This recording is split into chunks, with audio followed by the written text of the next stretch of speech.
Liana, what are you learning about? I'm learning about elasticity. Ooh, elasticity?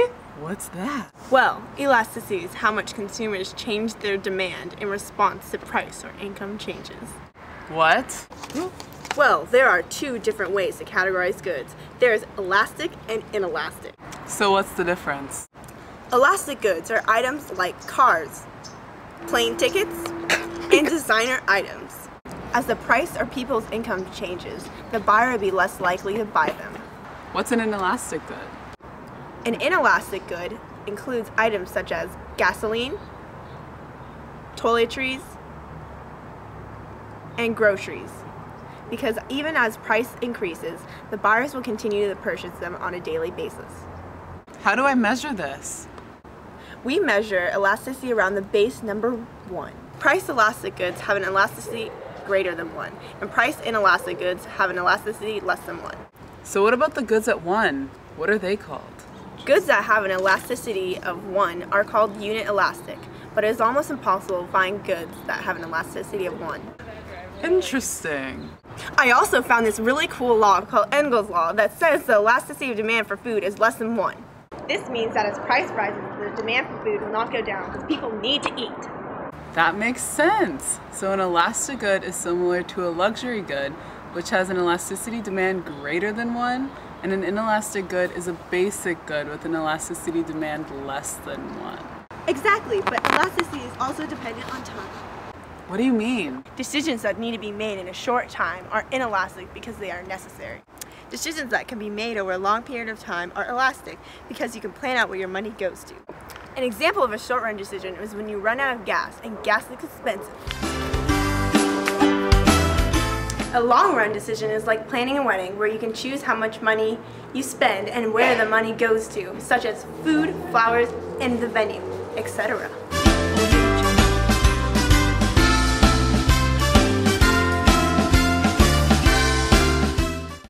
Wow! And what's cool about goods is that there are different types, including basic, substitute, complementary, and inferior goods. Wait, what?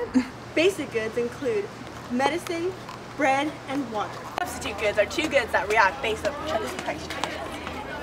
For example, if the price of a Coke increases, there will be more demand for Pepsi.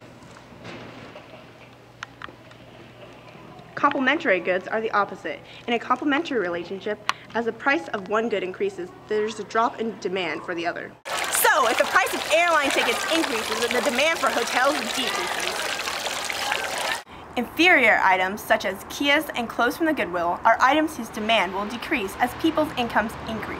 Wow, so many types of goods. Yes, and all of these items can be related through the cross-elasticity of demand, which shows the responsiveness of goods elasticity based on the price change of a similar good. When would you use the cross-elasticity of demand? A business can use the cross-elasticity of demand to predict the impact of rival companies' pricing strategies on the demand for their product. Businesses can also look at substitute goods in order to determine what they should price their goods, or vice versa. Wow, I've learned so much. In order to solidify the information, here are some key concepts we just reviewed. Elasticity,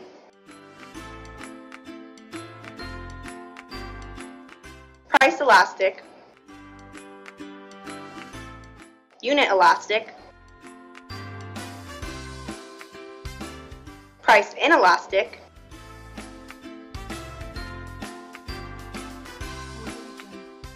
short run,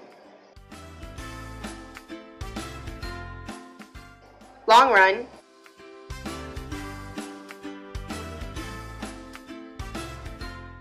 cross elasticity of demand,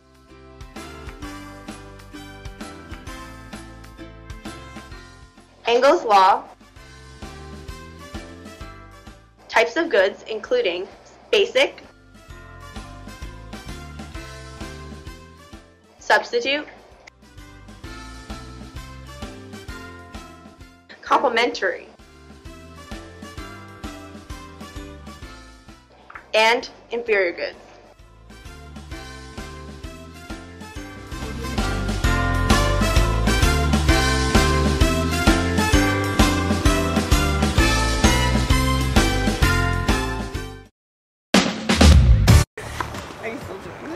My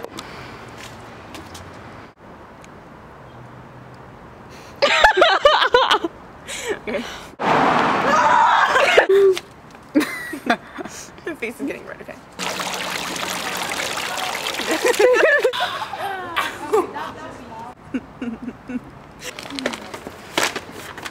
Ants. Items like cars. I see what you mean. I was looking at. What's cool about goods is that there are different types, including elastic goods are items like cars. Oh my god. Are you filming this?